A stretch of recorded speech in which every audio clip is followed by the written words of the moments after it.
ঢাকা বিশ্ববিদ্যালয়ের শিক্ষার্থীরা তো দেখেছেন নির্বাচন পূর্ববর্তী সময়ে কিংবা ৫ আগস্ট পরবর্তী সময়ে ঢাকা বিশ্ববিদ্যালয়ের ছাত্র শিবিরের নেতাকর্মীদের পরিচয় প্রকাশের যে মুহূর্ত তার আগে পর্যন্ত কিন্তু বিশ্ববিদ্যালয়ের ভিসির সাথে তাদের যোগাযোগ ছিল, প্রত্যক্ষ যোগাযোগ। কিন্তু তখন ঢাকা বিশ্ববিদ্যালয় ক্যাম্পাসের কোনো রাজনৈতিক সংগঠন মানে ছাত্র সংগঠনের নেতৃবৃন্দ কিংবা সাংবাদিক সমিতির যারা ছিলেন, সংবাদকর্মীরা তারা কেউই সেখানে ছাত্র শিবিরের নেতাদের নাম পরিচয় জানতেন না। সেইখানে আমাদের শুধু উপাচার্য মহোদয় তার নাম পরিচয় জানতেন, এমনকি তাদের প্রোটোকল নিতেন এবং তাদের সাথে মিটিংও করতেন। তো সুতরাং তাদের সাথে একটা সম্পর্ক ছিল, সেটা উনি যতটাই ডিনাই করেন সেটা আসলে বিশ্বাসযোগ্য না। এবং ঢাকা বিশ্ববিদ্যালয়ের শিক্ষার্থীরা মনে করে যে তাদের সাথে পরিচয় প্রকাশের আগ থেকেই ছাত্র শিবিরের যোগাযোগ সম্পূর্ণভাবে যোগাযোগ ছিল আমাদের উপাচার্য মহোদয়ের সাথে। সেখান থেকে তারপরেও শিক্ষার্থীরা যে রায় দিয়ে ফেলেছেন সেখানে ডাকসুতে, সেখানে আমরা তো স্বাগত জানিয়েছি, সেখান থেকে আমরা আর সমালোচনায় যেতে চাচ্ছি না। যুক্তরাষ্ট্রের ১ নম্বর জিম চেইন গোল্ড জিম এখন আবারও বাংলাদেশে বসুন্ধরা আবাসিক এলাকা ও বসুন্ধরা সিটি শপিং মলে। যে ব্যালটগুলোকে পাওয়া গিয়েছিল সিল দেওয়া অবস্থায় 2টা কেন্দ্রে, টিএসসির এই রুকেয়া হলের কেন্দ্রে, রুকেয়া হলের জন্য টিএসসির কেন্দ্রটিতে এবং ওমর একুশ হলের জন্য কার্জনের যে কেন্দ্র ছিল সেই কেন্দ্র দুটিতে, কিন্তু এইখানে যে দুটো ব্যালটে দাগানো পাওয়া গিয়েছিল পূর্ববর্তী আগেই দাগানো দেয়া ভিপি এবং জিএস পদে, সেই ব্যালটগুলোর সহ নির্বাচনের ফলাফল প্রকাশিত হয়েছে নাকি বাদ দিয়ে প্রকাশিত হয়েছে বিশ্ববিদ্যালয় প্রশাসন বা নির্বাচন কমিশন কিন্তু আমাদেরকে জানায়নি।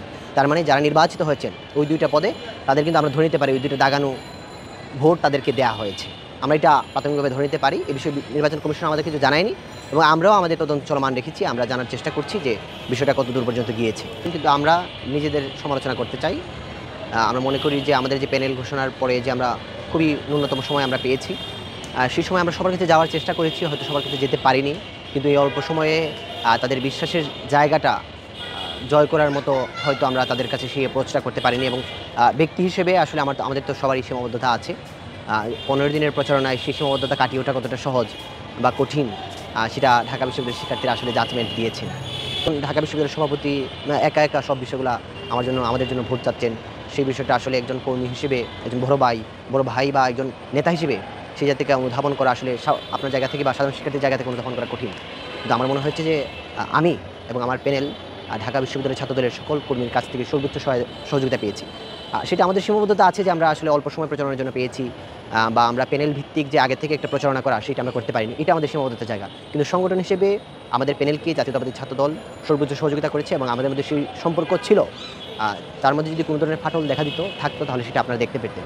এই সকালবেলা প্রথম প্রহরেই যখন আমাদের বিরুদ্ধে একটা নেগেটিভ নিউজ হয়ে যায়, ভুল নিউজ একদম মূল ধারার গণমাধ্যমে, তখন কিন্তু আমাদের ভিপি বা আমাদের প্যানেলের উপর একটা নেতিবাচক প্রভাব তৈরি হয়। আপনি বুঝতে পারেন, অনেকেই এসে শেয়ার দেয় বা কমেন্ট করে জানিয়ে যায় যে নির্বাচিত হওয়ার আগেই ভিপি এই ধরনের আচরণ করছে। সেটা কিন্তু আমাদের জন্য একটা অনেক নেগেটিভ মার্কিং ছিল। কিন্তু তারপরে আমাদের ক্ষমা চাওয়া হয়েছে, কিন্তু আমি মনে হয় না যে ক্ষমা চাওয়ার মাধ্যমে আমরা পুরোপুরি ইমেজটা আবার পুরো জায়গায় ব্যাক করতে পেরেছি। সেই ক্ষতিটা আমাদের হয়েছে। এই ধরনের কিছু ভুল আমরা মনে করি অনিচ্ছাকৃতভাবেই এই ভুলগুলো আমাদের কিছু ড্যামেজ করেছে, কিন্তু সার্বিকভাবে গণমাধ্যম থেকে আমরা সর্বোচ্চ সহযোগিতা পেয়েছি। কিন্তু আমরা সবসময় মনে করছি রাজনৈতিক কর্মী হিসেবে আমাকে অবশ্যই মাঠে অবস্থান করতে হবে। দীর্ঘ ফ্যাসিস্টের আমলে যেভাবে আমরা শত প্রতিকূলতার পরেও রাজপথে ছিলাম, ক্যাম্পাসে ছিলাম, শিক্ষার্থীদের পাশে ছিলাম, আজকের এই নির্বাচনের ফলাফলের পরেও আমাকে আবার শিক্ষার্থীদের কাছেই যেতে হবে। তাদের মন জয় করার জন্য আমার সর্বোচ্চটুকু আত্মনিয়োগ করতে হবে। আমার মাথার মধ্যে সেটাই ছিল এবং আপনি দেখতে পেয়েছেন আমাদের ভিপি এবং জিএস পদপ্রার্থীরা কিন্তু যারা ছিলেন তারা কিন্তু ইতিমধ্যে ক্যাম্পাসে কাজ করছেন। সম্পাদক, সদস্য পর্যায়ে যারা ছিলেন তারা সবাই কাজ করছেন এবং আমিও সেইখানে সামিল হব।